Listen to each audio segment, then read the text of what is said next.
dari demensia dan protein yang menyebabkan penyakit Alzheimer itu tadi seperti Prof.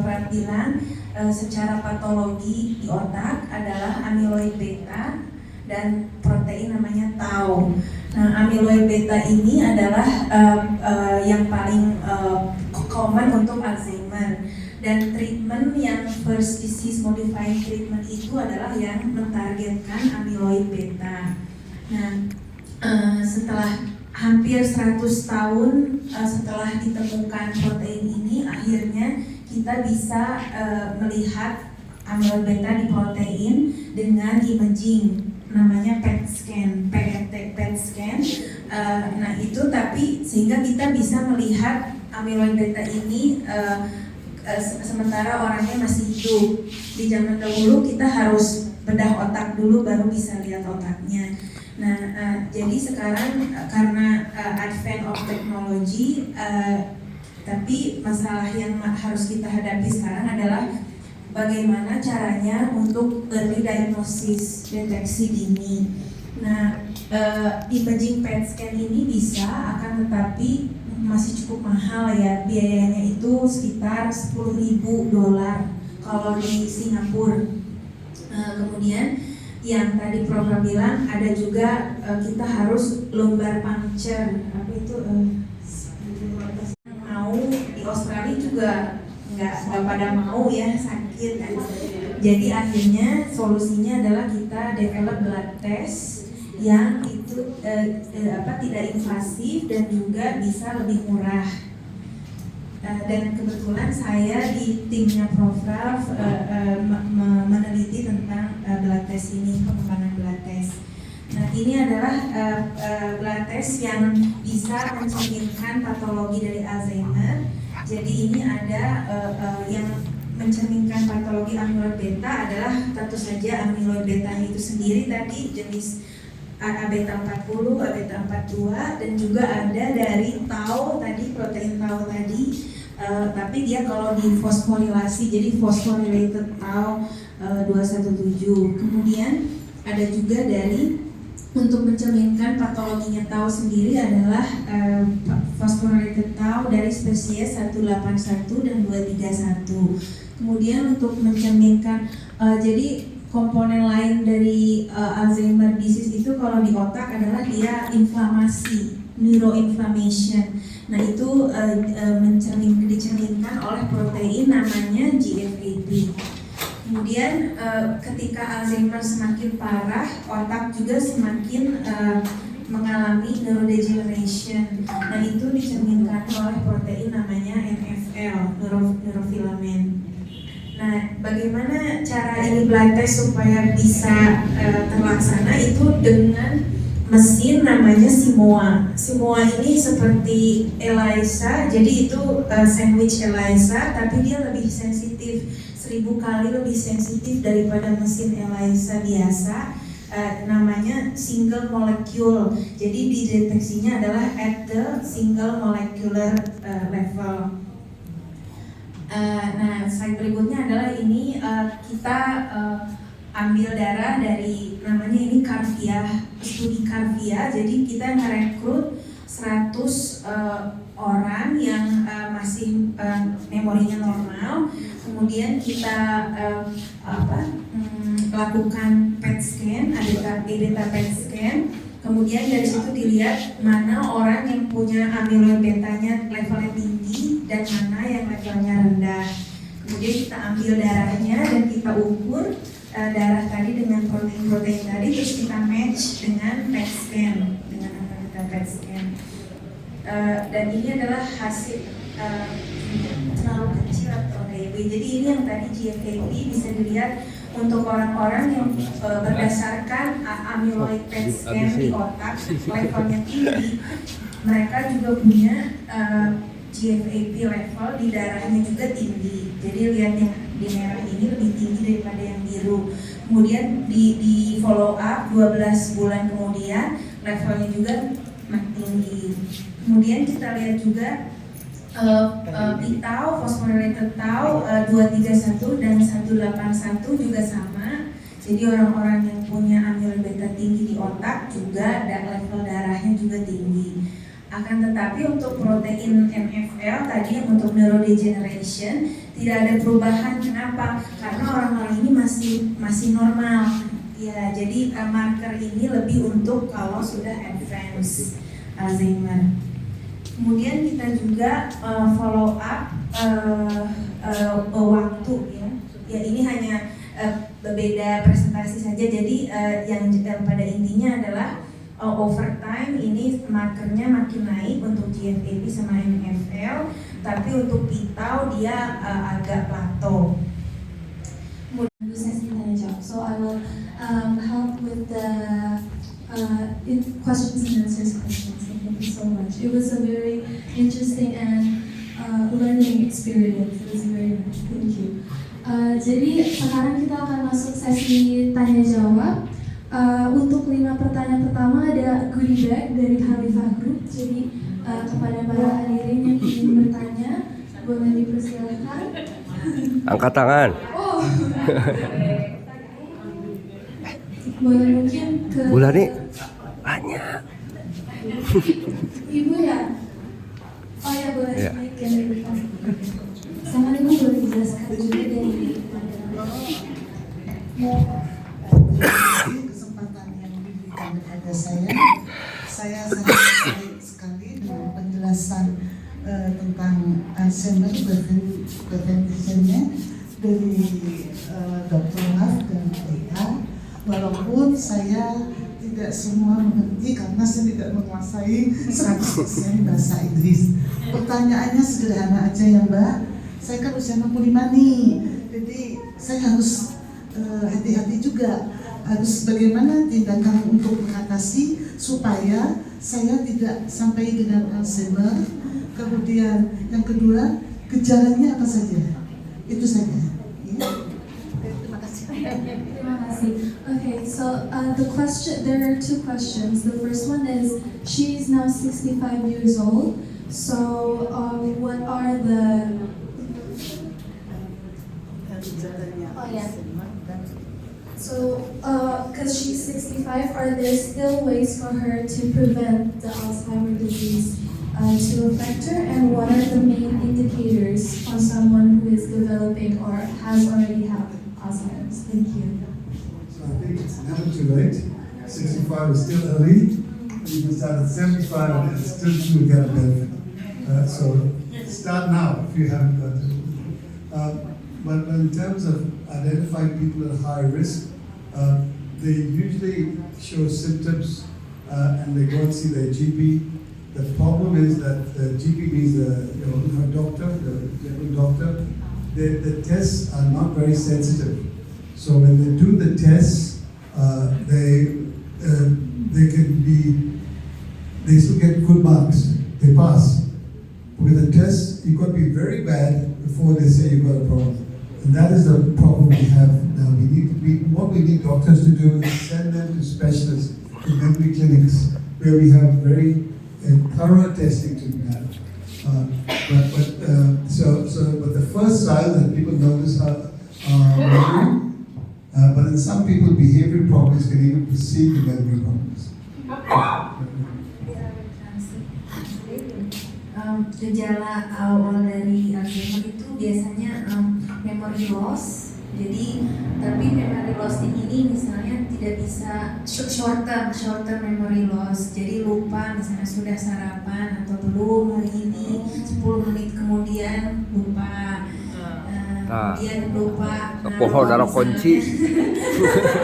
Lupa naruh kunci. Kalau naruh kunci masih bukan ya. Naruh dompet. Banyak pikiran itu Mike.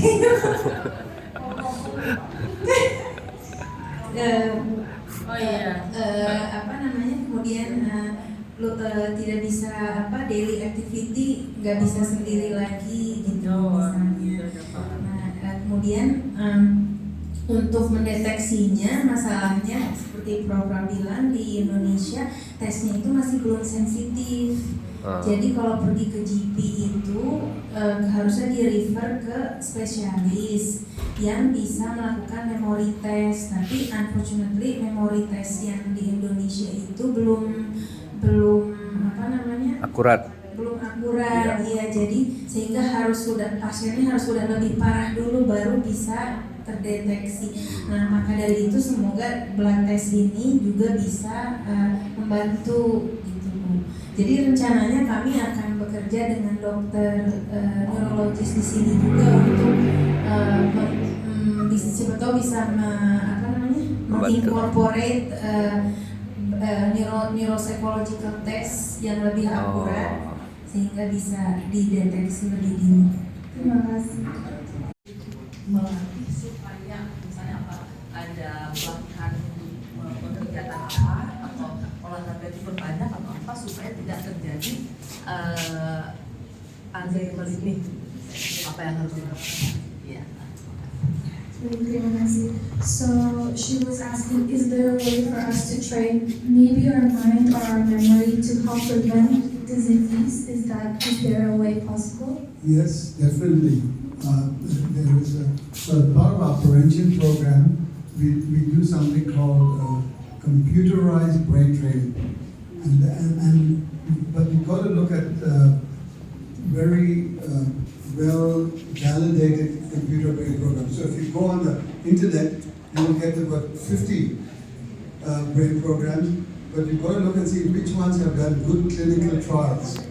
The one that's supposed to be the best is called Brain HQ. And Brain HQ. And so that's one thing you can do. I mean, keeping your mind active is so important by doing that. But other things that, like learning a new language, going back to university, learn to study, all those things that keep your mind active will help. But I think the message we also need to consider is that one thing is not enough. You have to do the exercise and you have to do the diet to get the maximum benefit. HQ, ya. Jadi untuk brain training. Mungkin bisa dijelasin sedikit, jadi brain trainingnya itu apakah mereka membaca atau latihan? Iya.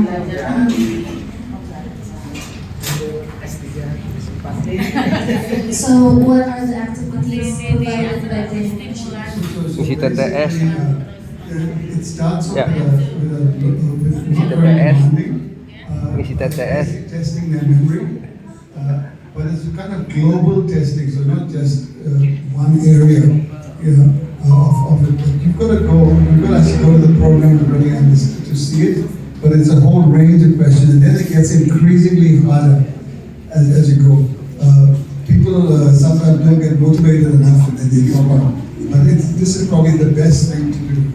So you just Google Brain HQ and you will get the information that you need. Salah satunya kayak sudoku, kayak puzzle, TTS, masuk. Tapi nanti levelnya itu semakin meningkat, ya. Nah, kata Prof kebanyakan orang-orang nggak stay gitu, jadi malas gitu. Jadi emang untuk melatih ya, yang mengcover kayak ada spatial memory untuk navigasi gitu juga. Jadi mengcover seluruh bagian otak ya. Jadi sebenarnya kalau bisa disimpulkan tuh salah satu cara preventifnya itu kita nggak boleh berhenti untuk berpikir ya. Jadi otaknya harus dipakai terus. Tadi kata Prof juga belajar bahasa baru. Jadi ya sebenarnya hal-hal kecil yang bisa membantu untuk meningkatkan ingatan kita gitu ya. Baik, jangan malas gitu. Kemudian exercise-nya Bu ya, kayak jalan sore, olahraga juga olahraga, ya. Sudah cukup menjawab Ibu. Ya, terima kasih banyak. Oh baik, saya sudah. Dipoto. Karena suami saya itu umurnya 79, sepertinya ada dimensianya, tapi obatnya banyak banget. Tapi banget minum obat. Kadang kan dokter kasih berapa macam dia nambah gitu. Percaya banget sama obat. Ada kan mengakui gitu. Karena dia sudah mulai lupa. Terus saya sendiri juga, saya umurnya memang udah 73. Saya pekerjaannya memang artis. Ya, menghafal skrip ya. Sinetron, pemain sinetron. Balik gitu, kenapa bisa ya? Padahal ini terakhir ini ya. Sebelumnya enggak. Ini sekarang itu kita hafal, tapi pas lagi take gitu bisa terbalik gitu.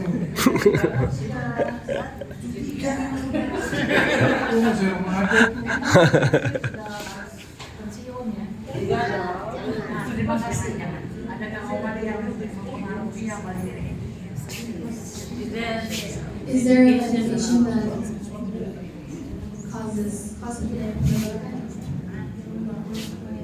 Jadi apa kita kalau obat yang dikonsumsi medications that have side effects to Yes. The medications that seem to have the highest risk are anesthetics.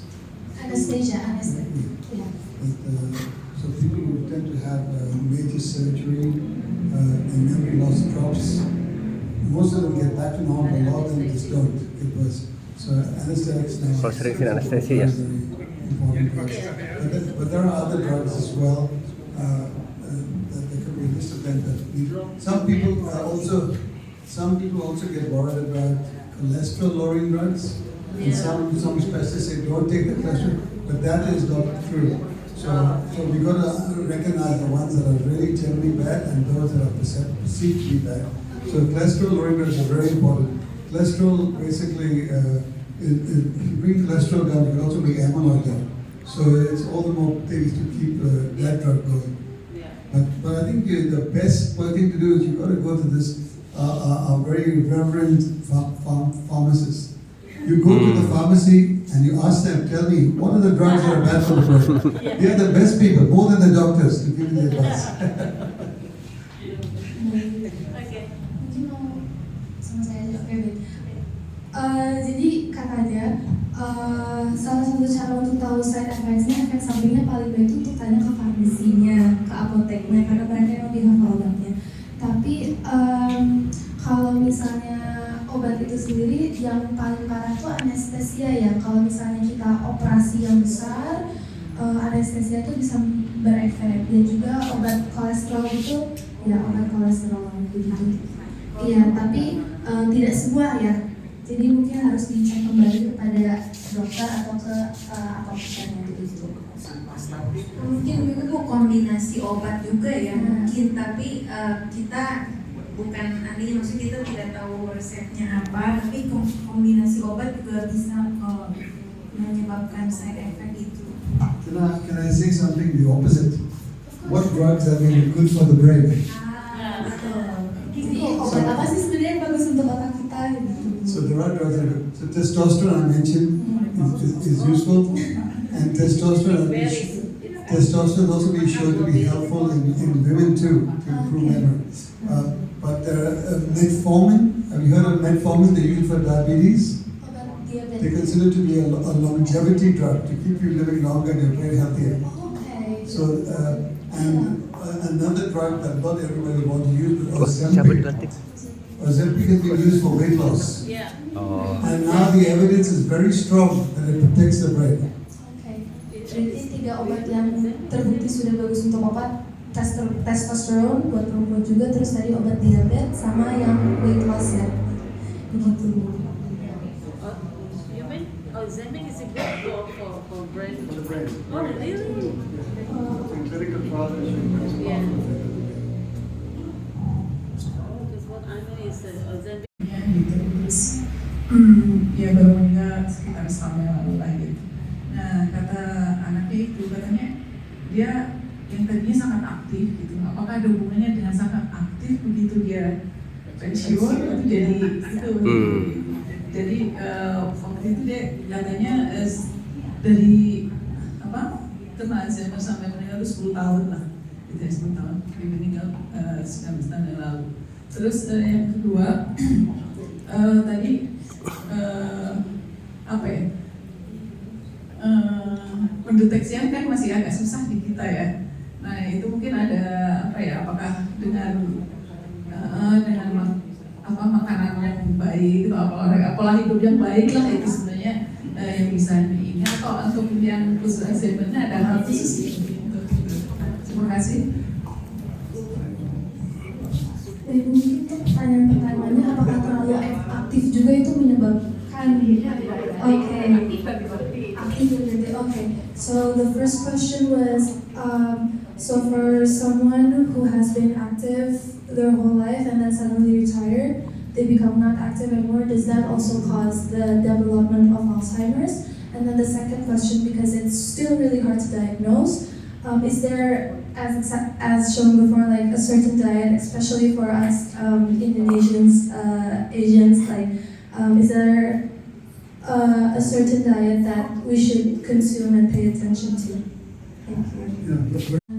Apalagi di laki-laki yang kerja itu kan setiap hari kerja mereka terus tiba-tiba berhenti pas pensiun, itu bisa menjadi efek. Tapi kalau untuk perempuan kan biasanya kita arisan lah, ketemu teman, jadi lebih mungkin kemungkinannya lebih kecil gitu.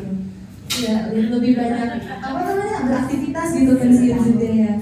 Kemudian untuk kalau diet itu sendiri, perbanyak makan buah dan sayuran dan lebih sedikit makan daging merah gitu. Mungkin seperti itu. Terima kasih.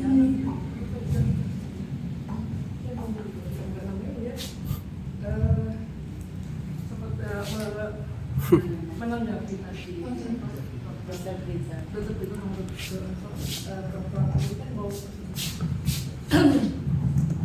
bersamakan saya. So this is our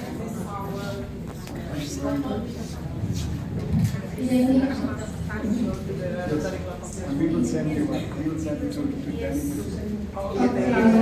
nanti kirim juga ya untuk kita ini. Letai. Yeah, this is a tie. It's a Rotary Club tie. Like me. Yes, you put it around your neck, and the rock is actually from. Oh, lovely. Yes. Beautiful. I was married to my Rotary Club. Million years ago. Yeah. Yes. And the rock is from our also past district governor. Yes. Yes. Oke, foto bersama.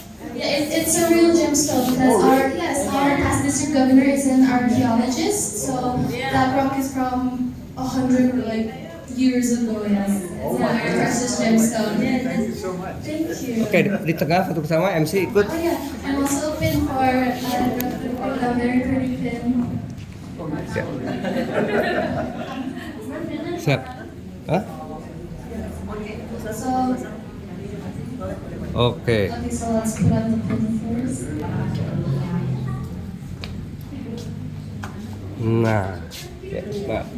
With this, we hope this is a new collaboration and we can collaborate more in the Yes, future. we would love to. Iya, sip. Yes, it would be an honor. So that's Okay. the pictures first. Oh, Oh yeah, one more. More present. This is from Khalifa Group, also one of our sponsors for this event today. siap. Oke. Take a picture ya. 1, 2, 3. 1, 2, 3. Oke, thank you. Waalaikumsalam. Ladies and gentlemen, so for respecting this sort of time to Halifator, let me introduce you Halifator in English. So, thank you. So Halifator is here to help Muslims achieve the perfection in their pilgrimage, whether it be Hajj, Umrah, or Halal tour. So Halal tour is kind of additional service which is sent for a Muslim authority as a musafir. Musafir means a traveler. As a travel agency, Halifator is supported by highly dedicated human resources and also experienced guides. And operating since 2005, religious travel guidance is our specialty, emphasizing the care. What is care? The care is our work culture. So the care stands for competency, amanah or trustworthy, responsive, and empathetic. So if you want to know the complete information about Halifatur, you just reach out our social media at Halifatur, whether in Instagram or TikTok or just YouTube. So thank you for everyone for attention, and I'm also welcoming you in another occasion or maybe any chance in further. Thank you. Wassalamualaikum warahmatullahi wabarakatuh.